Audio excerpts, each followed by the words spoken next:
Don Daniel Sancho va a realizar un planteamiento inédito a don Antonio que han de escuchar ustedes. Muchas gracias, David. Vamos a ver, en la primera parte del programa hemos estado analizando algo que, por otro lado, tampoco creo que fuera originario de nosotros. Hay muchos juristas que ya piensan lo mismo, entre otros el Tribunal Constitucional. Han analizado este tema, ¿no?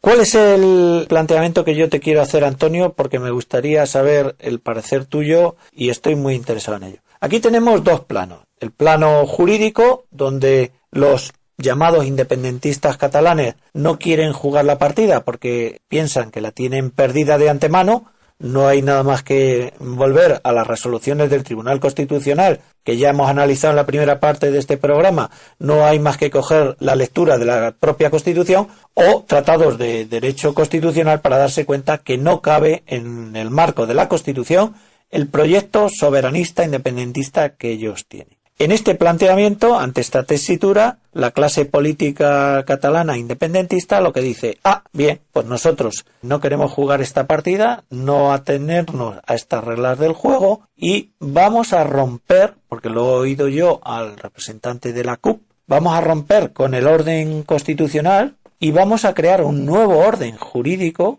a partir de la ruptura. Entonces, lo que yo quería preguntar a Antonio es si es posible romper con un orden por una declaración e iniciar un nuevo orden jurídico. ¿En qué posición quedaría este Parlamento a partir del momento de la ruptura? Tú estás planteando un tema muy viejo, que es el de la relación entre el poder, es decir, la fuerza, y el derecho o la ley. Bien, los separatistas catalanes han anunciado repetidas veces que no obedecerán al Tribunal Constitucional ni a las leyes españolas, que a partir del día 9 próximo el Pleno tomará la resolución de que ha terminado el estado de la autonomía para Cataluña y que empieza una nueva etapa, la República Independiente de Cataluña. Bien, eso es una declaración, eso son meras palabras, porque para que dejara de ser una declaración y se convirtiera en algo obligatorio para alguien, tendría que esa moción ir acompañada de leyes concretas que pusieran en marcha una legislación catalana distinta de la legislación española. Bien, es decir, tenían que dictar leyes, una ley, cojamos una sola. No hay ley que no esté, además, que no contenga, además de su bis directiva, tiene que tener también una bis coactiva, si no, no es ley. La ley tiene que tener aparejado un aparato de poder que en caso de no cumplimiento voluntario de la ley obliga a su cumplimiento forzoso a los catalanes. Bien, en el callejón sin salida donde se han metido el separatismo catalán no tiene antecedentes. Eso pertenece a los golpes de Estado africanos que en un día cambian las leyes y dan otra y da lo mismo. Pero en Europa, en el mundo conocido por nosotros, el mundo occidental, eso es desconocido, inédito. Porque Cataluña, el separatismo, pongamos que ya es independiente. Me declaro independiente. El Tribunal Constitucional dice nulo. Eso es una declaración que no tiene efecto ninguno. Y toma la medida cautelar de prohibir todo acto de independencia, como es toda ley, suspendo, no entra en vigor eso. Bien, ¿qué es lo que va a pasar? Pues para que triunfe Cataluña, tiene que dotar de vis coactiva a la primera ley que dicta el Parlamento. Mientras tanto no hay nada, pero nada.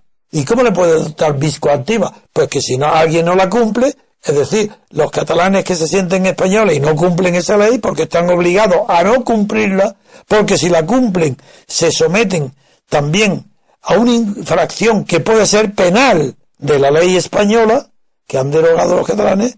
Entonces, supongamos que alguien no la cumple. Pues, ¿qué tiene que hacer el poder nuevo ejecutivo catalán independiente, la Generalitat Independiente?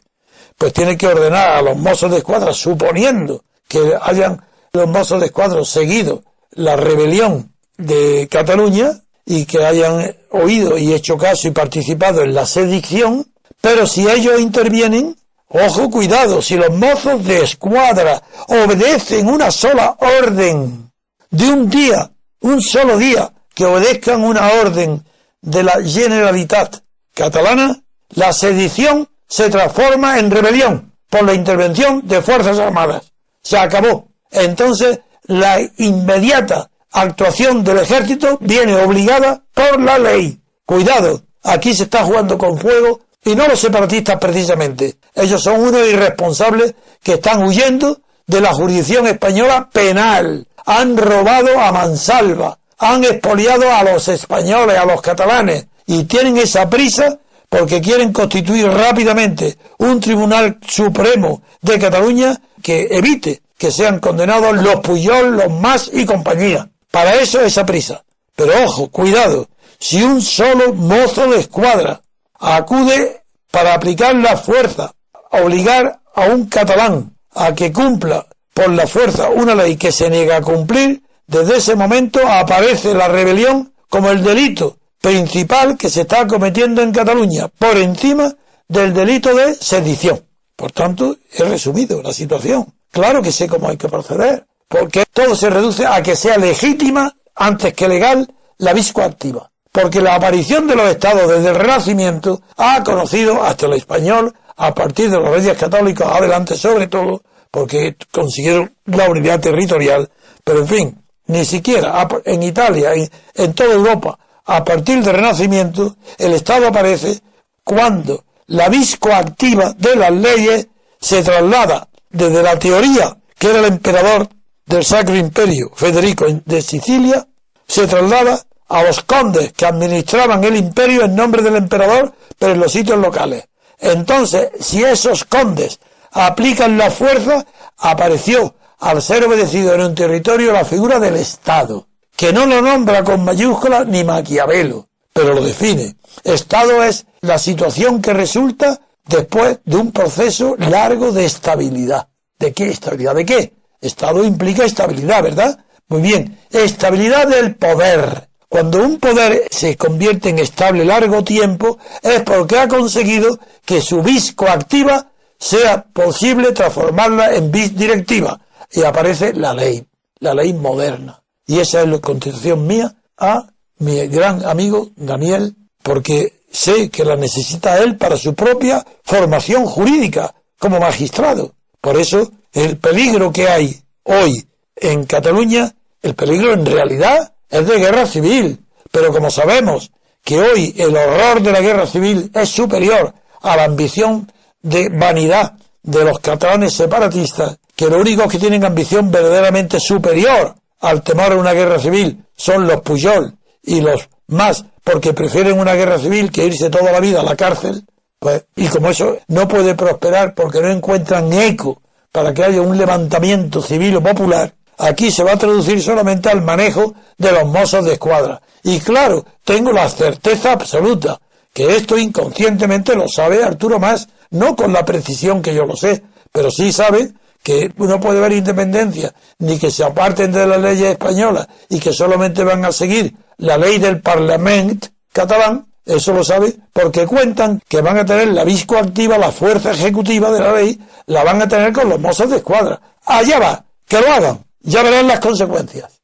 Con eso creo haber contestado con mucha claridad a la pregunta que ha formulado Daniel. Efectivamente, creo que ha sido de una claridad meridiana. Yo, primero, agradecerte esa explicación y, segundo, trasladar un poco a los oyentes la trascendencia del planteamiento que has hecho. Es decir, a modo de ejemplo, al día siguiente de aprobarse una ley tributaria, el ciudadano catalán, ¿a quién tiene que tributar? ¿A la hacienda estatal o a la hacienda autonómica? El conflicto... Eso lo vamos a dejar para otra sección que viene ahora. Sí. Después, el tema ese lo vamos a analizar aparte, solo, porque lo merece. Que es los sindicatos, lo que ha pasado, las manifestaciones, será la última parte. Que quiere seguir el programa. Una pausa eso. Después de esto. Pero no quería cerrarlo, comenta, no quería cerrarlo sin enlazar esta explicación que has dado con la primera noticia que has comentado. Es decir, aunque yo no he intervenido en ella, has hablado de la necesidad de un conflicto que se va a producir entre los mozos de escuadra y el ejército, que tiene una responsabilidad. Pero claro, cuando hablamos del ejército español, nos encontramos con que hay sujetos, hay personajes como ese.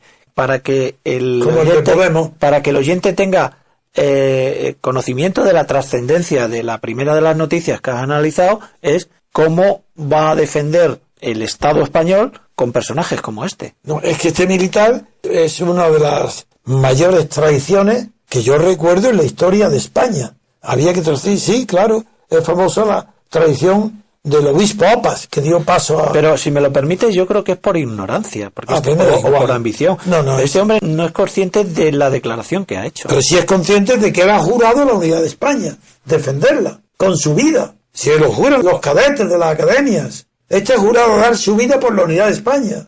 Y ahora dice que el asunto de Cataluña, primero, admite el derecho a decidir, que es derecho de autodeterminación. Cuando el secretario general de la ONU en Madrid acaba de decir que la autodeterminación no está incluida en la lista de países que tienen ese derecho, que Cataluña no está incluida ni España tampoco.